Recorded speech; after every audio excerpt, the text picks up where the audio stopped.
Et bonjour à tous, on se retrouve pour une petite vidéo de débrief d'un trail à Ambazac de 26,4 km de mémoire avec 790 de dénivelé positif. C'était la première fois qu'on faisait un effort de ce style. On a quand même pas mal marché, je vais pas vous mentir, dans les côtes. Fini en 3h43, quelque chose comme ça. Je vous mets le petit Strava. Alors sachez que Strava, il prend pas en compte le temps de pause.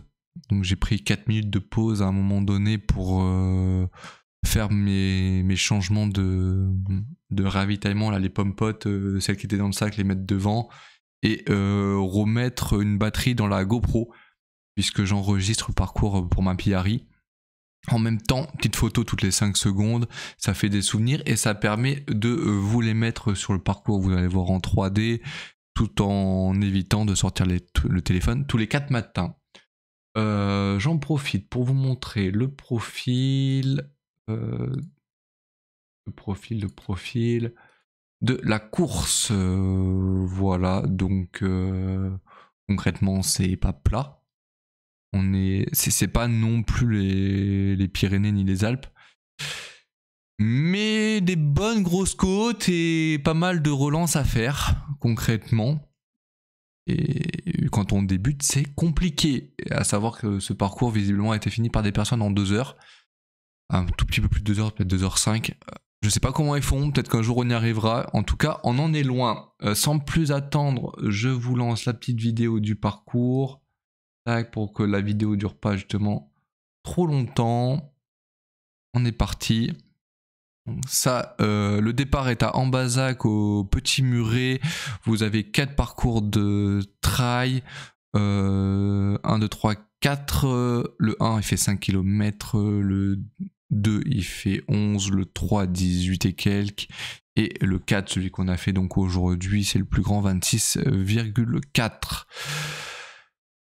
Profitez pour voir les petites photos sur le détour. Si vous voulez des renseignements complémentaires, n'hésitez pas à les mettre en commentaire, vos questions. Je tenterai d'y répondre, en espérant que ce ne soit pas dans 4 ou 5 ans que vous me posez la question.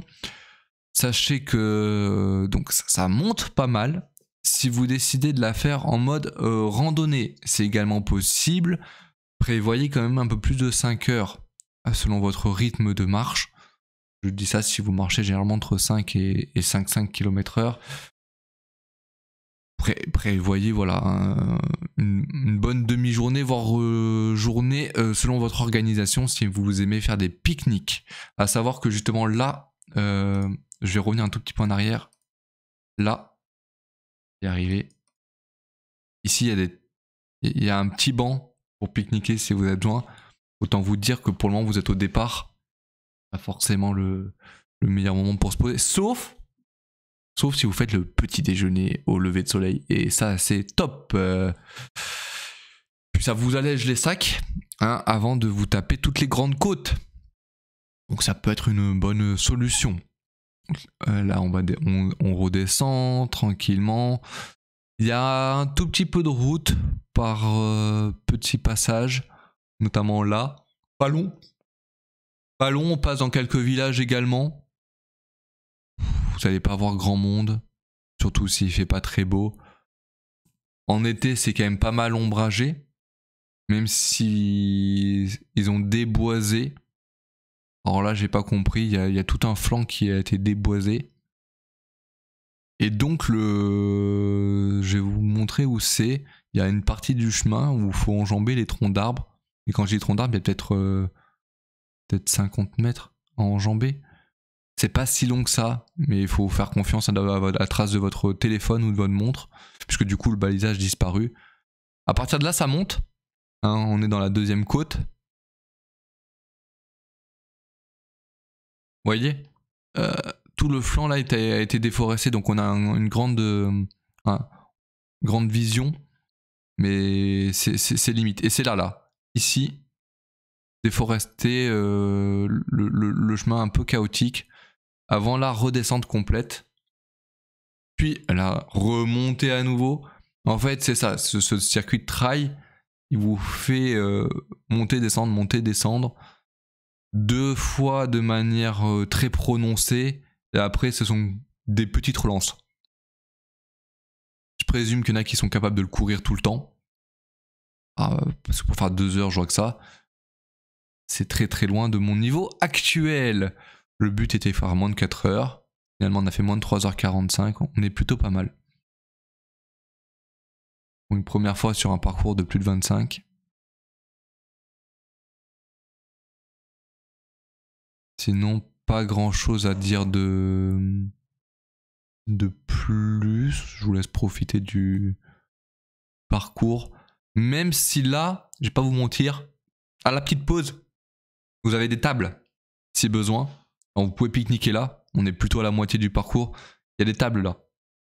C'est pas le meilleur cadre, mais il y a des tables disponibles. Par contre, ça veut dire que vous avez tout le poids pendant au moins 3 heures, quoi. Et pendant toutes les grosses côtes.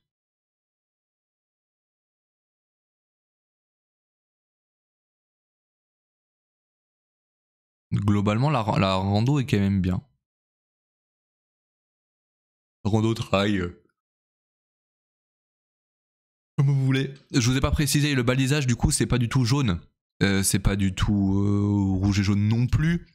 C'est du balisage d'univers trail. Donc, c'est des carrés blancs avec des flèches noires. C'est extrêmement bien balisé, bien lisible. C'est réfléchissant. Et il y a le petit numéro qui vous indique le parcours. Vous pouvez avoir sur le même balisage, du coup, 1, 2, 3, 4. C'est normal, parce que c'est des assassins de briques. La 5, la 11 et la 18 sont ensemble. Grosso modo, la 18, la 5 est imbriquée dans la 11, qui est imbriquée elle-même dans la 18. Par contre, la 26,5, comme celle-ci là qu'on a fait, elle part à l'opposé. Avec juste un petit retour à la fin. Quasiment par là, je crois. Je crois que c'est par là qu'on récupère d'ailleurs le parcours. Ouais, c'est ça. Parce que là, on est déjà sur le retour quasiment à la fin. Vous avez 2-3 traversées de route aussi. Soyez vigilants. Généralement, c'est assez dégagé.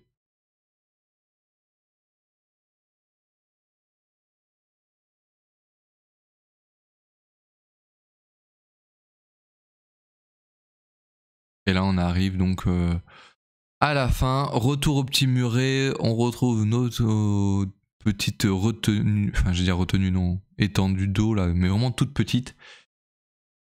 Et c'est donc fini. Pas grand chose à vous dire de plus. Donc, je vais vous souhaiter une agréable journée.